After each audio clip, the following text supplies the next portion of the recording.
Okay, I assume I'm on. Hello. I think we're gonna roll straight into this session. So, hello to you all. I'm Marco, one of the other Marcos who work for the right NCC. I work for the External Relations Department. So, in my day job, I spend a lot of time talking to policymakers and other stakeholders. I do a lot with internet governance, also about IPv6, and they asked me to host for you the last panel. So in that panel, Iljitsch van Beijnum, who you saw earlier today presenting, who's got a long history with IPv6. Also, together with Iljitsch, I was part of the Dutch IPv6 task force. Nico Schottelius, if I pronounced that correctly, who's the CEO of Ungleich in Switzerland, who is providing IPv6-only hosting. And then thirdly on our panel will be Veronika and McKillop, who has been involved with the UK IPv6 Council for quite a long time, and also worked for a large software vendor until recently, and working there on implementing IPv6. So we heard a lot about IPv6. We've seen several examples of people running successful IPv6 deployments. We saw the statistics. There's quite a lot of IPv6 out there, which kind of leads to the natural question, and that's, when will we be able to switch off IPv4? And if you're a regular reader of the register, you saw that I got the same question last week, and that was posted on Saturday, where, yeah, realistically, I'm not expecting that anywhere soon, but it's probably good to have that discussion. So I've asked all the panelists to prepare a short introductory statement of about 4 minutes, and then hopefully with your help as participants, we can have a discussion about what would be the next step after switching on IPv6. So to kick it off, both Nico and Iljitsch has some slides, and I'll leave the room after that to Veronika also for some introductory statements. So Nico, if you can start and give your view on when to turn off IPv4. Sure thing. Hello everybody, can you hear me? First question. Yes. Nodding? Perfect. Cool thing. So thanks for having me. I really love to be part of this panel today. I really love the question when to turn off IPv4. And those who know me, no sound I'm reading. You can hear you. Some echo. Okay, I'll just turn it off. Hope it's better now.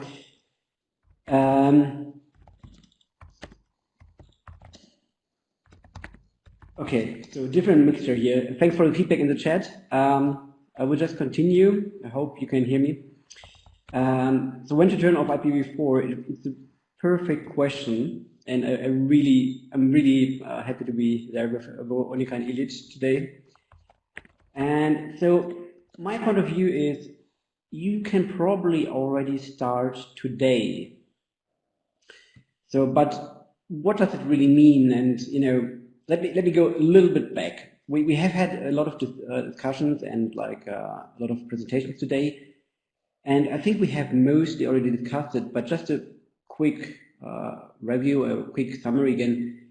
What is really wrong with IPv4 or even dual stack that we saw before? And my very short opinion on this is, first of all, you can't get public space anymore in at least the RIPE and the ARVEN region. The other regions are not much better in its current state. But one of the things that I really see after you switched from v4 or dual stack to IPv6 only is things dramatically become easier. So when you have dual stack, you always have to think not only about firewall rules, routing, different protocols, are the ports listening? All of those things is one thing, but even thinking about what kind of network do I need to take? Do I need to take a /30, /29? What is really appropriate? It gets really complex in the v4 world. So if you can just drop this, your life gets much easier. So but how feasible is it really running IPv6-only networks? Is it really something we can just hop on, or what does it mean in practice? And also my point of view there is, and also very much thanks to Pete, I hope you're still around here from the UK for also doing IPv6-only hosting. It is amazing how much you can do right away with IPv6-only networks. And there are a few things that you have to, my point of view, have to take care of. For instance, like if you have an IPv4-only IPsec endpoint, well, that will break, but maybe you shouldn't use IPv4-only IPsec one or the other in these times anymore. So,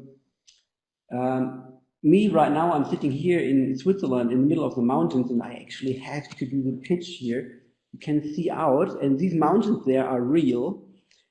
And what we are doing here is pretty much similar to what other people are doing. We're doing, here in the background, there's also a data center fully running IPv6 only. So this is not a theory that I'm presenting here. My opinion is really, today you can switch to complete IPv6 only networks. Sure, you will have some NAT64, DNS64 on the edge, but internally, my point of view is you don't need v4 anymore. I think we have mostly heard already, like, what are the advantages of switching to v6 only. Just one point that I want to highlight here is, if you nowadays still set up any service, any web server, any mail server, any, I don't know what, and you make it listen on IPv4, it is something that you will undo in the future. So whatever you pour into IPv4 at the moment, it is something that is lost. So thinking about v6 only is something that's, you know, basically investing into your future. It's like you learn how to make fire, but, you know, we already have a lighter. So it's not something that really helps you.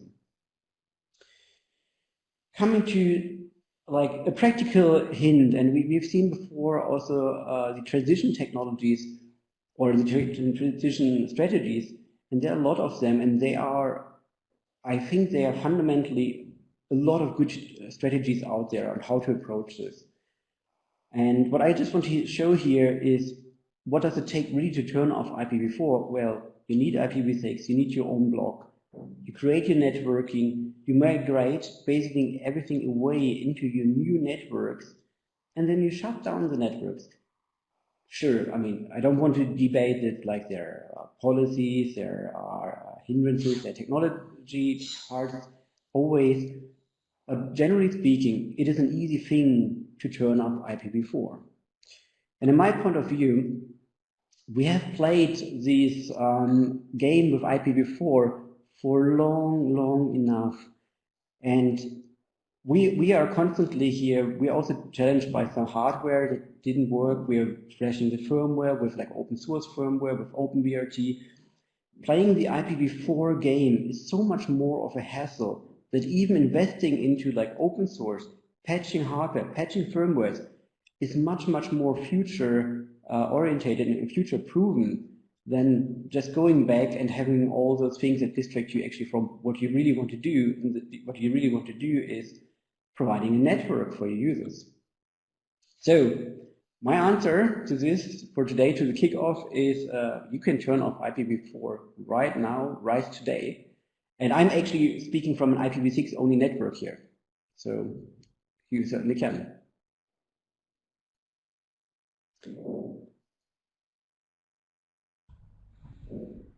Michael, turn on your mic. Okay, so I have some slides. Can someone put them on the screen? The magic happens. Yeah, there's some people somewhere in Amsterdam or there around, and they push buttons and stuff happens, and on hundreds of screens around Europe, maybe even the world, or not.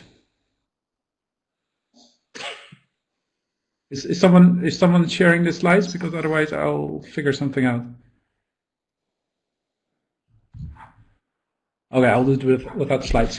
So basically my point is I got my first native IPv6 connection in 2005. And then I lost it when I moved to another country. I moved back to Holland. And then 12 years later, I had native IPv6 again. So that was a bit disappointing. So basically what we've seen in the past decade is that IPv6 has arrived in some sense. Over the weekend, we are at 33% worldwide IPv6. During weekdays, it's 25%. So that's a lot. But that's also even a lot more that is not IPv6 yet. And it's taking so long, so we just shouldn't assume we are going to accelerate that very much over the next few years. So there's a few things to think about. So are you making yourself life for yourself hard or easy? If you are a fast-growing ISP, then of course the easy thing to do is just provide IPv6. Then of course the customers call and say, I can't reach Twitter, and there's some president somewhere that's writing stuff that I want to read, and the list goes on. So slightly harder is IPv6 with IPv4 as a service. I'll assume that is NAT64, DNS64 or something related. Now, IPv4 only, that is a disaster if you are a fast-growing ISP because it costs you a lot of money to get to IPv4 addresses. And then, of course, there's dual stack, and that is actually the worst of all because all the downsides of IPv6, all the downsides of IPv4, it does have some upsides, but it is harder and more expensive. And that's just one part of the world, the ISPs. If you are an enterprise, then usually you are not fast growing. And the last enterprise where I worked was the government, which is especially not fast growing. Well, that was before the virus hit, and now the government is growing very fast.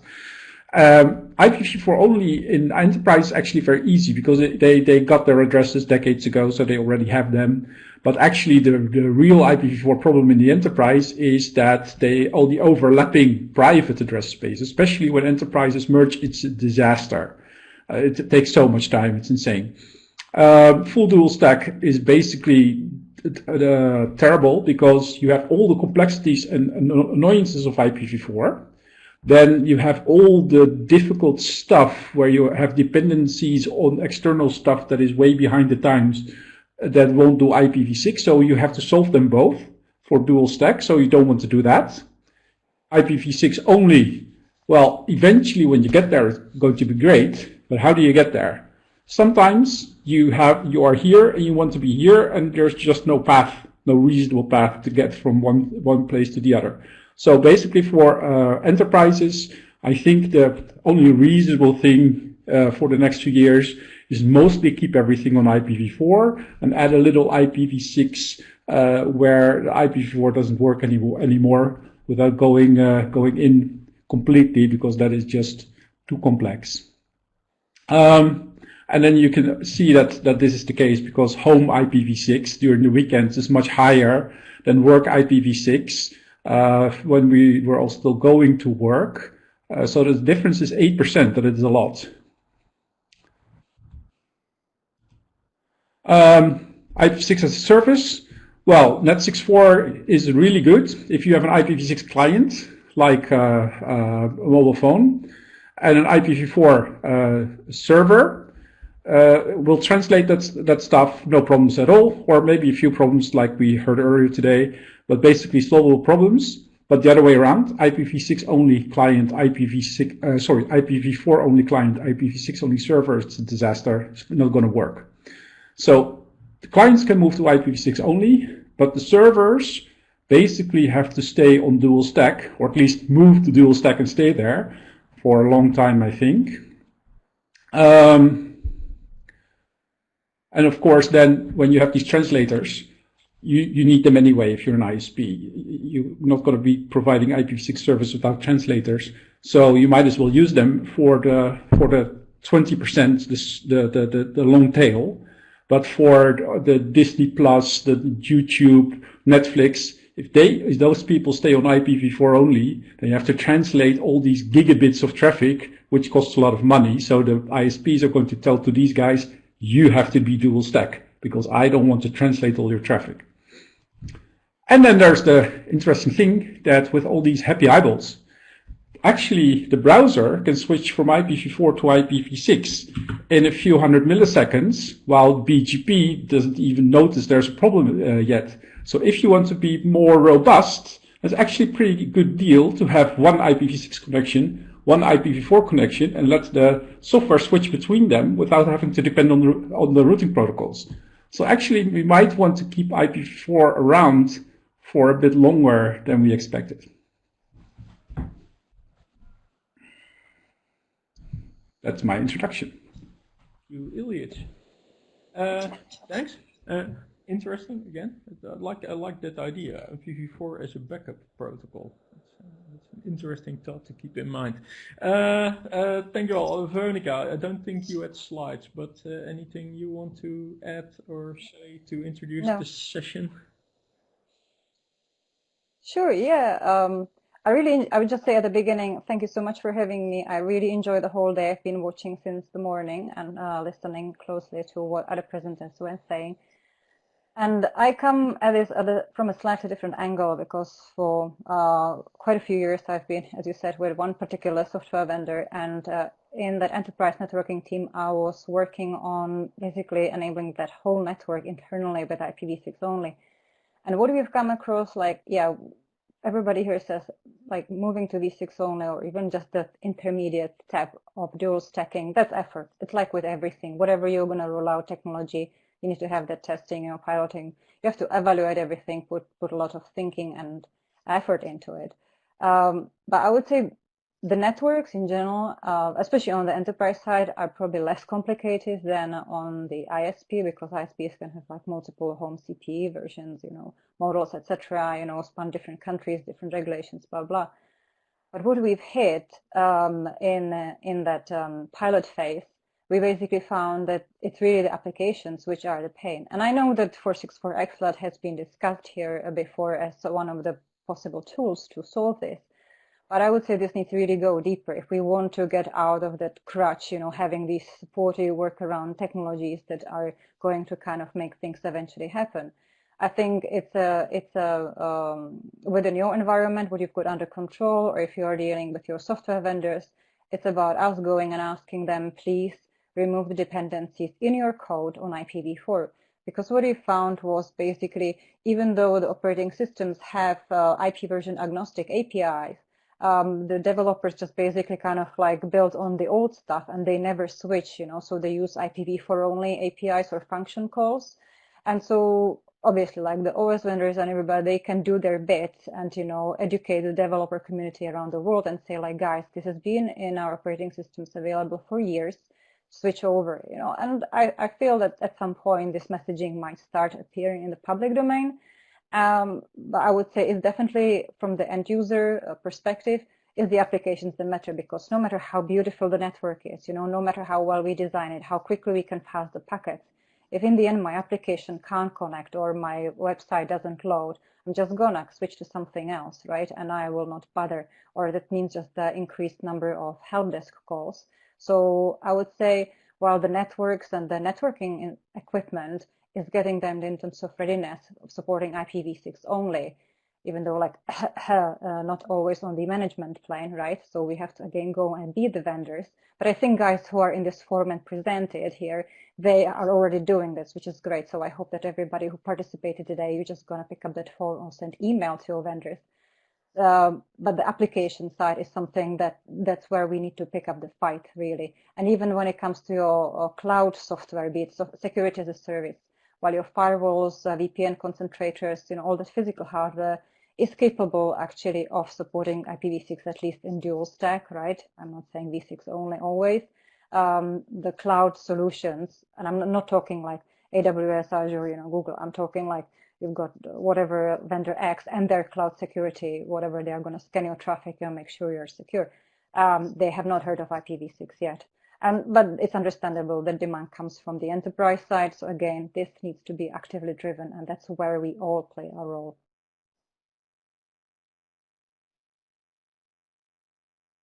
Can't hear you, Marco. Online, feel free to use the Q&A and post a few questions. I see some of you already did. I'll come back to those in a bit.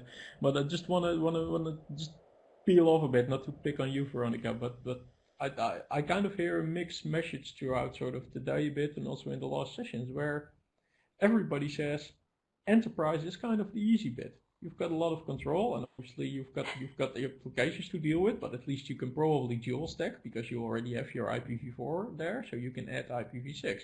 Yet, as Iljitsch, one of his slides show, there's a lot less IPv6 in enterprise than there is at the home. So what's happening there? Is it really that much easier in enterprise? And if so, why aren't they moving? Or is it really not that easy to do in an enterprise level? Well, first of all, I'm going to tell you that any IPv6 deployment, you have to have that business case. And what we heard repeatedly here, right, was that enterprises can just kind of live with RFC 1918 and just translate, you know. They can do a bit of V6 if they want in limited spaces, but they are not broken. But you have to also remember, it depends on what size you are. I worked for a global, huge company where actually the RFC 1918 space isn't enough, you know, especially when the network is segmented, the segments can't have overlapping address space, and you are doing virtualization into cloud, and you actually need to connect there, and the RFC 1918 is not enough, right? I know that not everybody is exposed to such a huge enterprise environment, but there are companies like that, many of them, right? But in general, for enterprises, we know that they, like small, medium, they are very happy to live behind NAT4.4.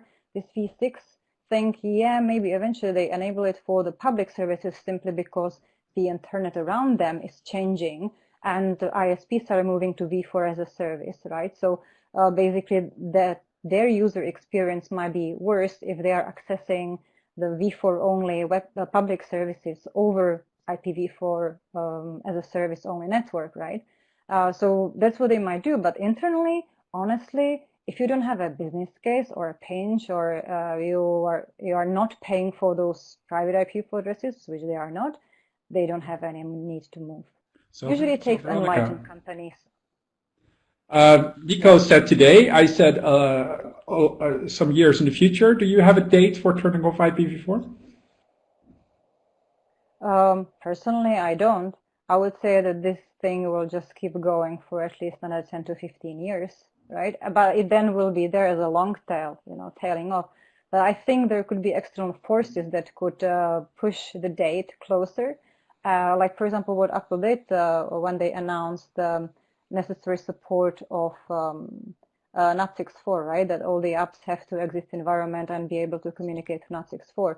So in my mind, it will be these external forces that will actually get people off their chairs and off IPv4 only. Right, I agree. And that's why it's so annoying that so many other people are putting their money on 464 XLAT, because that basically gives the software vendors a license to keep using the IPv4 only APIs until the next century. I would say that that's one of the reasons why we are not really requesting it for Windows for the normal Ethernet interfaces, and that's why it lives only on the mobile interface in Windows. We don't want the brokenness.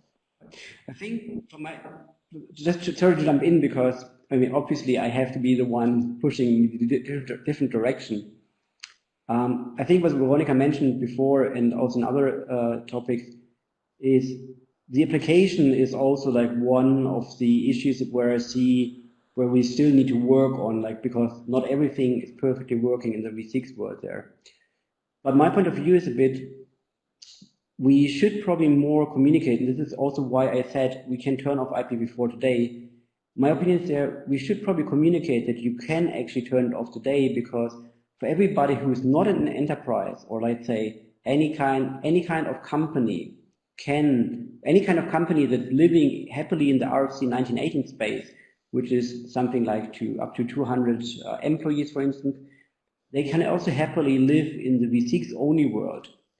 So when we think about this as in you connect a new location, you connect a new company, you connect a new link, all of those cases are cases for me where I see potentially people jumping directly on V6 only instead of having any kind of v4. This already today, not in a hypothetical sense. Okay, Nico, you're kind of giving a nice lead into some of the questions that are popping up in the Q&A that I was gonna try want to throw your way. For instance, Christian Scholz also addresses like, yeah, there's still a lot of people who say like v6 is immature, not mature enough. v6 poses security questions, but that came up a lot also during the presentations. It's like, yeah, it's harder to run 2 stacks than 1 when it comes to security. What would you, given you have a choice, assume you have an IPv4 and IPv6. What would you recommend in like running as sort of like this is the stable, secure environment? Well, I would still go certainly with v6 only. There are some, there's some things that changed a bit between the protocols. You don't have ARP anymore. You moved it into IPv6. IPv6 in general, it is a different protocol. It is not just more IP addresses, and this is something that most people also tend to forget. So it is not it's not just IPv4 and just add 96 bits of address space. That's not really how it works. So IPv6 made some things nicer, also some things different, which we need to think about. But essentially, and this is the reason why I say we should go IPv6 only, is the internet was built to connect people, to connect knowledge, education. And all those things really rely on being able to connect to one another. In the IPv4 world, we got used to, we always have to access a server in between to be able. Right now, we're connecting, everybody's connecting to Adobe. Nothing saying about the service at all here, it's not part of the discussion. But what we do is, instead of, like, everybody could potentially connect to everybody else with v6, which is a good idea, it's another question, but all those things are not possible in the v4 world. So, and the other thing I'm also, that's why I'm really advocating for v6 only, is the security aspect is much, much easier because your IP address is always public, and this fake NAT security, I think we have discussed this really long already in the v6 community, that NAT is not a security feature. Only a firewall that comes with a NAT is actually a security feature. So in the v6 world, it's much more clear. You know your IP address is public. So if you want to protect yourself, well, you need a firewall. So in my point of view, it really makes thinking much, much more easy. And this is really important because if you look at statistics, why does the internet break today? Why does routing break? Why do servers break? It's not because of software. Majority of the problems, downtimes nowadays, are caused by humans. So if we have an easier network, we have less errors, and we have actually more stable internet. So you basically have to get rid of like complexity. Less complexity. I want to stick to sort of like, yeah, the benefits. What's the obvious benefit of IPv6? Veronika, you already mentioned like you need the business guys. Well, obviously, it's still IPv6 costs money, but if I'm building that business case, what would be sort of the benefit to push forward to my higher ups and say like this is simpler network design. I can tell you how difficult it is when you are limited with IPv4 and then IP space, when you're subnetting. And in the network designs, people are asking about the number of clients that will be connected on each subnet. It just wastes human time, right? So simpler design and better hierarchy, routing can be much simpler. Simpler network, the security rules Nico already mentioned, like in firewalls. With one protocol, and I think Iljitsch was and other people were alluding to it earlier, that's why dual stack is such a pain, because you're managing 2 firewalls. And I've got this expression that some of you might have heard me use it when I presented at RIPE in Rotterdam. What is your mean time to innocence? Only your dual stack network is double, right? With one protocol, it's easier, and I would always, as Nico, I would go for v6 only, especially in greenfield environments. But obviously, there are lots of things that we take for granted that work and are well supported, and the features are there from the vendors for IPv4 that might not be working as smoothly or might not be there for IPv6. but I would also always go with v6.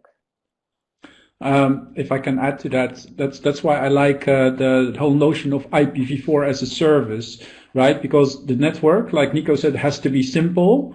And also a big advantage of IPv6 is that instead of all these small little blocks with all these their own purpose and security parameters, you can have really big blocks, and everything is obvious and understandable.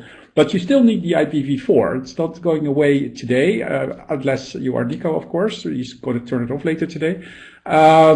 So just make it a service that runs on top of a simple network, and you can put all the complexity of managing these thinner and thinner slices of IPv4 in that service and provide it in the way that you provide services, rather than build it at a low layer in the network where you also waste more of that IPv4 space that is getting so scarce. So I think IPv4 only for the infrastructure. And if you need IPv6 only for the infrastructure, and if you need IPv4, then provide it as a service. Okay, thank you. I wanna sort of take a bit of a step into what you often hear in internet governance circles, and that is sort of and it kind of ties a bit back to like enterprises versus like if you're a fast growing ISP. Yeah, there is really IPv6 is probably your only choice, and we saw that, and we're seeing that, for instance, with Reliance Jio in India, which is a massive greenfield deployment. But one of the concerns there is that you look, for instance, in Northwest Europe, which is kind of a saturated market, and an ISP will only grow if it predates on other ISPs, whereas, for instance, other parts of the service region, think Central Asia, but also in the Middle East, are indeed still rapid growing markets. What's the risk there that we end up sort of more or less with two internets? I mean, in the end, you know, if you say like, yes, IPv6 only is the way to go, or as other speakers highlighted, yeah, if you really can't afford to go IPv4, you go IPv6. But what's the risk there in that we would sort of create two internets that might not connect everybody, as Nico just described as sort of one of the key ideas of the internet? What are your views there? Are we heading for a split, or is there still a way to sort of maintain that idea that there is one internet using two protocols? Well, the interesting thing is that, of course, in the US, they have about 5 IPv4 addresses per person, while in India or in developing world, it might be one address for 100 people. And for instance, people said, well, in China, they won't be able to run on IPv4, so they will have to go to IPv6 soon. But instead, what they did is they got as many IPv4 addresses as they could, and their IPv6 rollout is actually fairly limited, much lower than we expected 15 years ago. Well, in the US, it's actually quite high, despite the fact that they have plenty of IPv4. So the evidence suggests that we are not going to split in the developed world on IPv4 lazy and fat, and the developing world on IPv6 lean and mean. It doesn't seem to be happening, but you never know. Veronika or Nico, any views on that? How much of a split, or how to avoid it? Well, I really never thought about it too much, but I remember that Jeff Houston in his RIPE presentation about a year ago in Reykjavik, he talked about the danger. What to do about it, right, as a massive community? I think that there should be some statement saying thou shall, right? If you're an ISP, you should be deploying IPv6. And I know this is something people will not like, because people don't like to be told, but sorry, there are governing bodies, there are governments and others who are telling you what to do, right? So why this community could not agree on something like this? Because we want to avoid this split two internets. We want to ensure that everybody can access everything. There could be such a, at the beginning, recommendation, maybe later in 2 years a requirement. Yeah, I see Nico might have audio problems. Are you back on now, or? Yeah. So, yeah.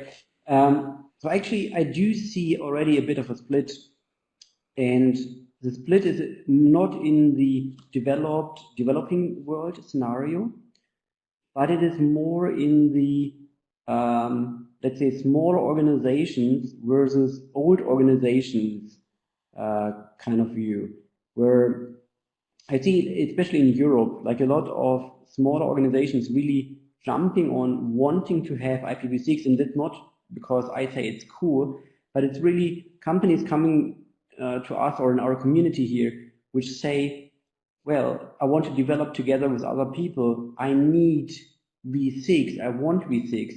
So I see a lot of, let's say, young entrepreneurs but also like non-profit organizations which go for IPv6 intentionally because they know the advantages.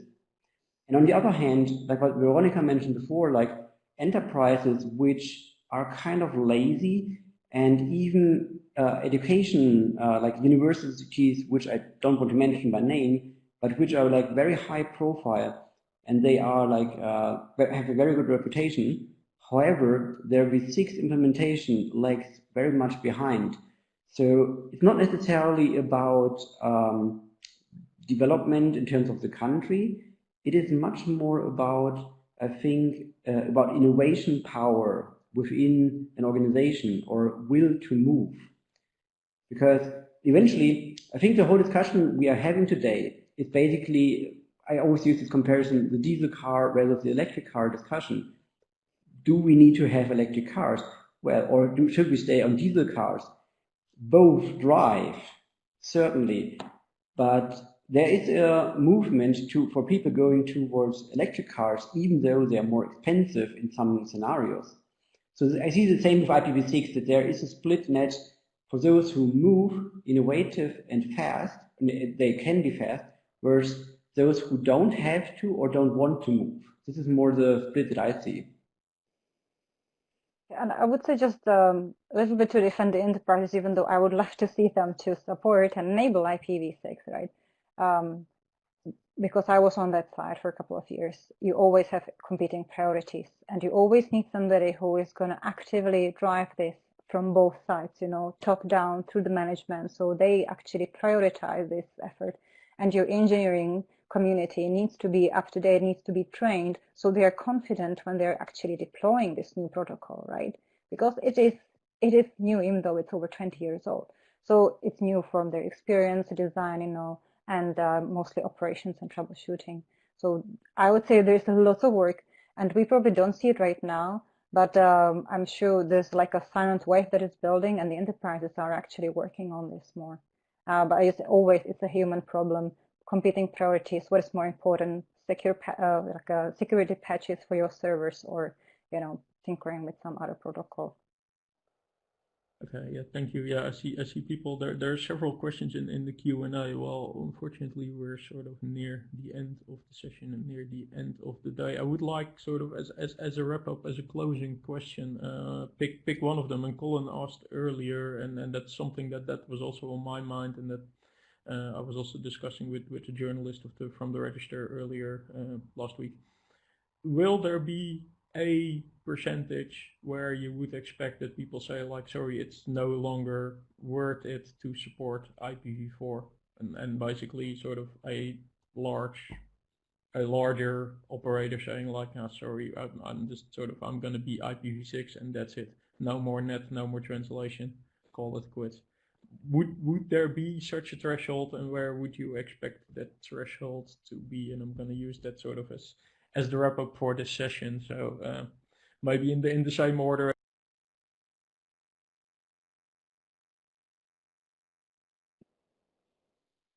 It's a very good question. It's a very hard question, I think. If we use the usual, Iljitsch used it before, I think the 80-20 split. I don't think if we are 80% V6 traffic that we were able to shut down the whole IPv4 internet. I think there will be no global percentage or something that you can give out to companies to say, this is a good time, now you can shut it down. I think this will be more on an individual basis per organization, when you say, like, well, maintaining V4 is too expensive for our case. But I don't think that we will have a general case where you can say, this is when it stops. No. Thank you. Iljitsch.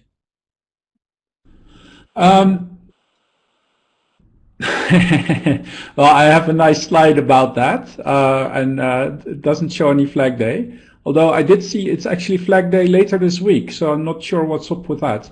But about the percentage, I don't think there will be a magic percentage. Okay, now we're there, now it's done. But I think 50% will be a big one, and then maybe 50, 60 at some point. What I think will happen is that, for instance, if you're in the train, you have Wi-Fi in the train, you are at all these places where you have free Wi-Fi, that these operators are going to say, well, do I need to bother with IPv4? And then people that are in the train and want to check their Facebook or their Twitter, and it turns out that they can check their Facebook just fine, but not Twitter. Well, for an hour during a train ride, it's not so bad that you can only reach 50% of the internet, right?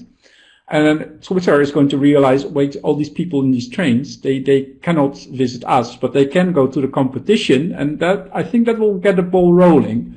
But I think the people at home and at work, they will not be, they won't accept not being able to reach 49 or 40 or 30 or even 5% of the internet. But I think there will be more and more places where just IPv6 for a while as a temporary thing will be okay, and I think that will be a push. So I'm really looking forward to 50% and maybe 60%.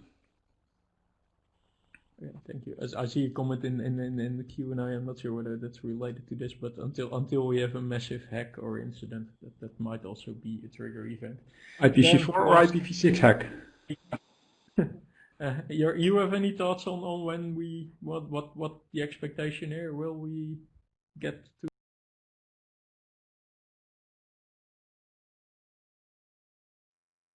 I managed to mute myself or somebody mute me. Anyway, I agree with both Nico and Iljitsch. I would say that it will not be like a cutoff day or a threshold. It will be, I would expect the percentage has to be higher. What we see on Google Statistics, those are the end user networks, right, that people are connecting to services. So we will have to like different ways of measuring this, because Google is only kind of one way of looking at this problem. But I would expect the percentage to be quite high. I know that lots of software companies are considering that they are not going to do anything drastic if it could affect like one user, you know, and would force them to switch to competitors. So you need to keep that in mind too. But I would see this to be gradual, and specific environments, specific deployments will be switching to v6 only just before v4 is too difficult to get or to manage and operate. So as we also concluded in the register this weekend, it will be a while before the world directs itself away from IPv4. Nonetheless, there is a lot of progress to IPv6, and I think that's exactly one thing that they has shown. With that, we've got. So one last sentence, if I may. So what I wrote earlier this year is, even at 30%, IPv6 is already a success, because it's giving us some stuff that IPv4 can no longer give us. So if it